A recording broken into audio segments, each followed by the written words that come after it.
Out here on the road. The highway is my home.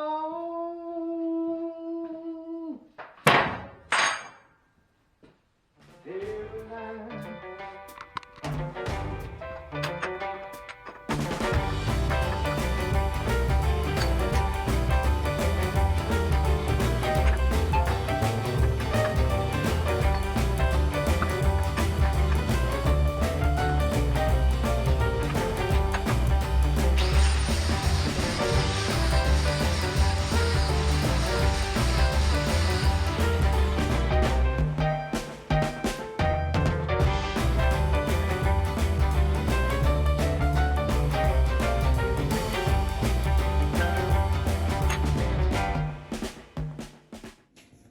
All right, well, that worked out. This puppy will sit right in there. And now I got the welder fired up. I'm ready to go. The other side's good to go. So the question is, do I just tack it in or do I burn it in? I think I just tack it in for now. And I'm going to burn in some other stuff on the chassis. And then make a decision whether or not I want to do something a little more permanent. Thing is once I pull this engine out and I go to welding this stuff's going to move around. So either I line up something, build a cross member, a temporary cross member that represents the engine in here while I finish weld everything. That's probably what I'll end up doing, because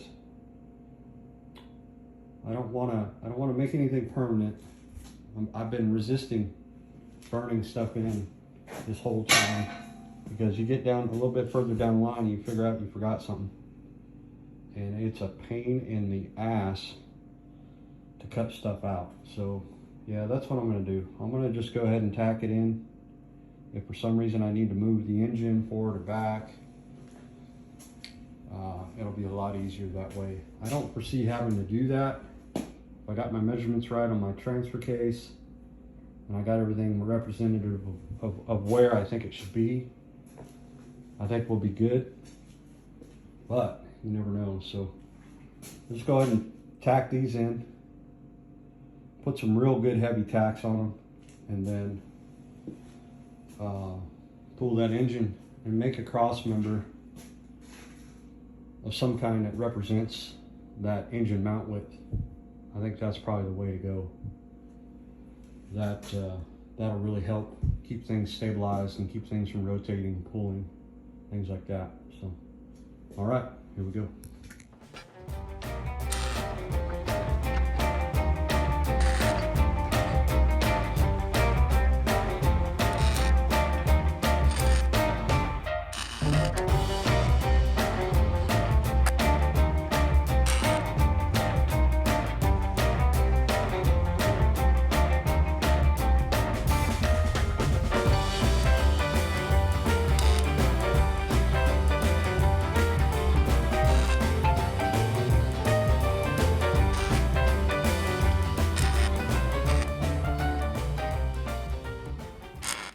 All right, motor mounts are tacked in, and I guess these are mock-up motor mounts. I still gotta, like I said, there'll still be a bunch of bracing on them. They're not just gonna be that one piece of 1.5" tube, but they're tacked in, they're located. Over here on this side, where everything's really tight, we're shooting the gap with this tube, that motor mount tube right there, and our drive line. We have a little bit of room. When we get a smaller drive shaft tube, maybe a 2.5, that's going to give us another 1/4 inch of room, and 1/4 inch of room. And then we can also move this drive shaft over just a little bit, so the carrier bearing, so it's sort of shooting that way a little bit. But I think we'll have plenty of room. I don't foresee the axle needing to go up much more for a full bump, but we do have room if we need to. So these are all the little things that make it interesting, trying to make all the pieces of the puzzle fit. And this is the stuff I get excited about. So now we can pull this engine out, and I'm going to go ahead and temporarily remove the axle. It's going to make it way easier to get the engine out, and we can probably go ahead and start welding some key areas on the chassis so that things stay put when I slide the chassis forward. Slide the chassis forward, and we'll move on to flexing out and turning the front end and doing all of our homework there to make sure that upper links are happy where they're at. Right there, I don't like that right there, but it's not even bolted in, so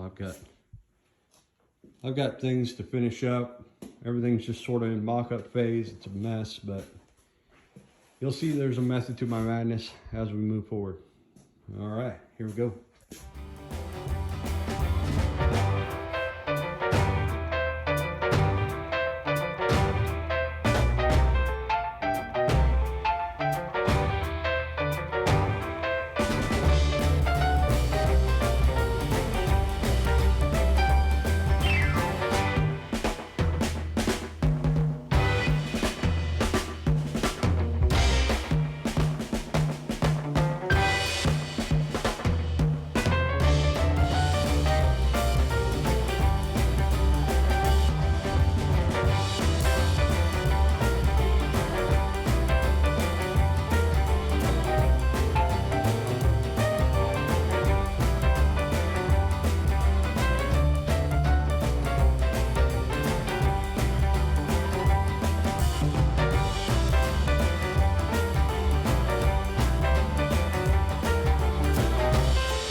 Well, I think I'm going to call it a day. I didn't get moving the chassis around and hooking up the axle and tires and wheels on camera because it was a bit of a shit show. I think the idea that Kevin has with the little floor car lift is an excellent idea. I think I need to get one of those, or I need to get this chassis off this table and move this buggy out and use a 2-post lift. I'm not sure. This chassis table is awesome for getting things squared up and getting things started, but now to the point where I don't need the chassis table. So I am at what I will call full bump for now on this front axle. And this front axle looks, it's really, it's really strange. It looks extremely wide to me. And I need to double check my measurements and make sure it is a 72-inch WMS. I'm not sure. I think it also has a lot to do with these wheels. These wheels, I think, are the 3.5-inch backspace. So, which brings me to the next sort of question. This is all in mock-up, so I need to probably have the tire and wheel package, or at least the backspacing on the wheel that I'm going to run. I think the backspacing on these wheels, like I said, is 3.5, which is a little bit too much because there's going to be quite a bit of scrub radius with those. However, I am at what I'll call bump. And the reason why I say that is because I'm hitting the yoke here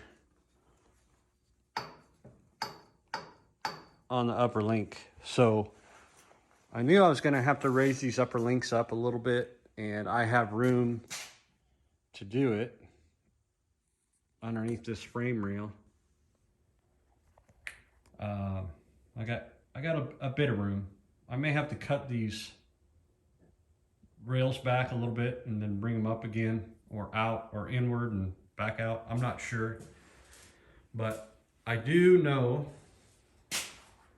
that I have space in this little window here for that upper link.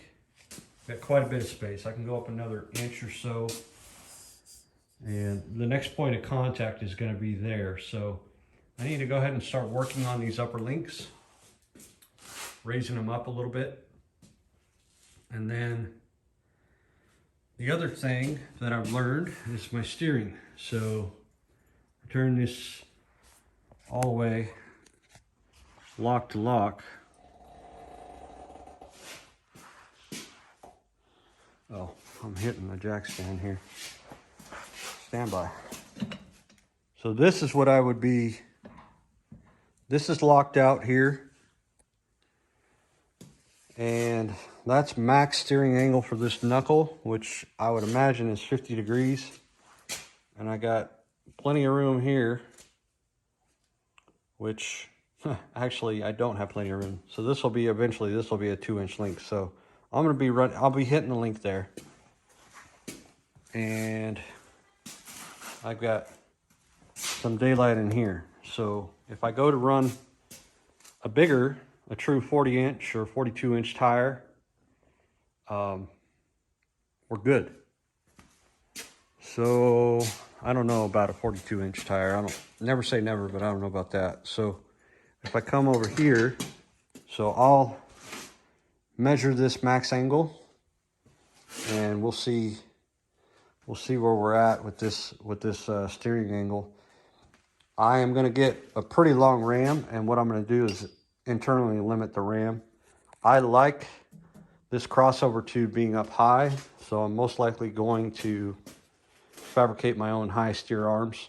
I probably won't use these, but yeah, so let me get the protractor out and we'll see what the max steering angle is. Well, according to the protractor, I'm right at 50 degrees, so mission accomplished there.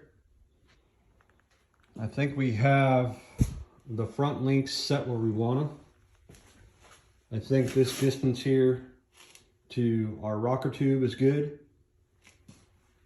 I need to decide on wheels and make sure backspacing on wheels is going to be correct. But yeah, we very quickly turned the shop back into a mess, and you can see this setup here is not ideal because I can't get around the front of the chassis or the car. But man, that looks weird with the tires on it in full lock. I am excited to see what that kind of steering feels like. Holy cow. I'm going to limit it. It'll probably be like 45 degrees, but still 45 degrees is crazy. So anyway, I think that's going to do it for today's video. Thanks for watching. Please like, subscribe, share. Get on the website, buy some swag. Buy one of those mock-up transfer case kits. And we'll see you on the next one.